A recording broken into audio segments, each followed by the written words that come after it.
Welcome to Charts Today. My name's David Linton, and today's edition for Wednesday, the 23rd of June, comes to you from London.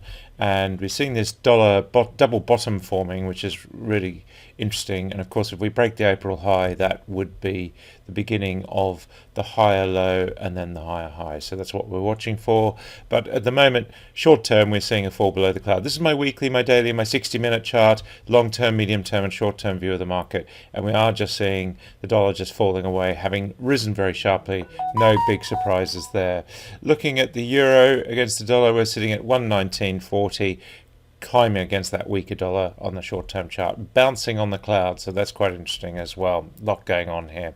Against the yen, the dollar yen is holding the 110 level, and we are just nudging this April high there, and this is a good lead indicator to watch, which has an impact on the dollar. So looking like the dollar is going to make a new high here, and that will be significant for other currencies to follow.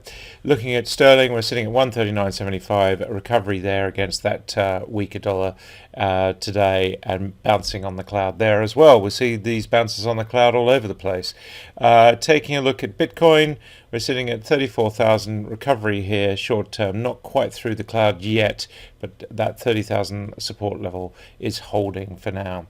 The S&P 500 index is up 0.5% last night, looking stronger, and the Nasdaq also pushing higher, so now starting to look better. And the futures this morning up very slightly, suggesting a flat to slightly higher open today in the US. The VIX volatility is low now at 16, so we're seeing the fear index falling back. FTSE future is flat this morning. The DAX in Germany, we're seeing the cash market is down 1/3%, and the CAC also down 1/3%. Taking a look at Asia, Japan down 0.5%. Hang Seng is actually up 1.8%. China is up 0.25%, and India just slightly lower. And the Aussie market continuing to fall. It's had a pretty tough week. It did have a bit of a recovery, but we are just seeing prices hitting on the cloud there. Interesting to watch this short term play out. We'll take a look at the energy mix in a minute. Soft commodities looking strong. Sugar is up 1.5%. Wheat up 1.5%. These trends all continuing with lots of upside targets, even though we had a bit of a fallback. Looking at corn, we're up 0.5%. Gold has fallen back with that stronger dollar, but finding support on the cloud here and looking like we'll wander back into bullish territory. So finding support. Silver sitting at $26. Platinum has been falling away, but now just gradually recovering, bouncing here. The key thing is to watch that we don't see a lower low. That would activate downside targets on these moves lower. Palladium had a very big fall last week, but is gradually recovering as well. Key to watch there, bouncing right on cloud support again. US 10-year yield sitting at 1.47%. Lots of discussions about inflation over the last week. The interesting thing is we are where we were a week ago, so no really big changes here.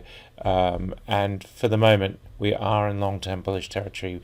That 3.3% target still holds true. German bonds, the key to watch on the bond future there is a move below 170. That's what we're watching for. Looking at the energy mix, we're pretty bullish. A lot of green on the screen this morning. Brent crude, we've activated this upside target to $96, so that's there. We can't ignore it. And if we look at WTI, short term, we've got upside targets as well. 75.60, 76.60. We're bullish here. Our call was bullish this last few weeks. We've been bullish on crude oil. Same for nat gas. We're starting to see a move higher there, back above the cloud. Coal continues its run, sitting at 84.75, breaking to a new high. That's significant. And emissions nudging this 54 level. That is the resistance level that we need to break. Looks like we will. This will be a continuation before we run again. Good upside targets still in train. The UK future now is, we've got a little bit more price visibility here as well. Got 3 upside targets looking stronger there. NBP is down slightly this morning. TTF is up slightly, but the gas charts are looking pretty stellar. German power pushing higher, nudging resistance there that we saw in May, and looking like we will break that with good upside targets. 69.80 on the 1 minute chart if you're trading emissions, 69.40 there on the 60-minute chart, and on the daily chart we've got a target to 75.80. Keep an eye on those 1 minute charts on your OTC data. That's it for today. Until tomorrow, happy charting. See you then.